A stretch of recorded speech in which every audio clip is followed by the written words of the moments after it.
so this is honesty. It's not often people speak about what they've dealt with honestly. If we could tell the truth, real and ugly, maybe we can bring around change in this twisted country. We are taught to respect women, and almost everyone agrees we should respect women. But still they laughed when I said I didn't masturbate.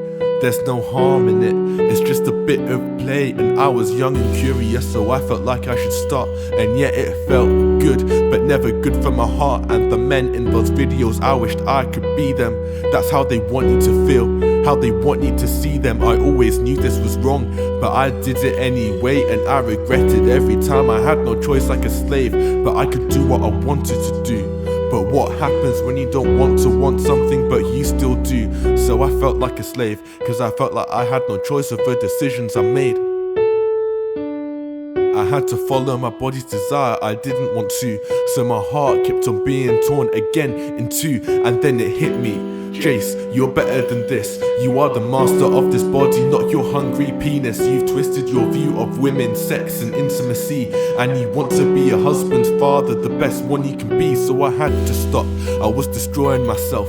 This was never any good for my emotional health. So I stopped having those nights up watching my phone screen. Cause how can I honour my future wife if I'm living in fantasy? And yeah, my parents will hear this, and I feel so ashamed, cause they brought me up well, so only I'm to blame. But you knew that I would never be perfect, cause no one could ever be perfect. So I stopped and that felt good in myself. But I was reading the news and saw an actress killed herself. I used to watch her sometimes, I can't explain what I felt. I know I didn't kill her, but I felt like I helped. And just before her death, she opened up about abuse. And I feel sick hearing men talk about women they use. If there's a demand for sex, then people will try to supply. And through trying to supply, sex workers are dying. I'm not adding to this demand anymore. And in our culture we need to change this, cause people are dying every day because men can't control their penis.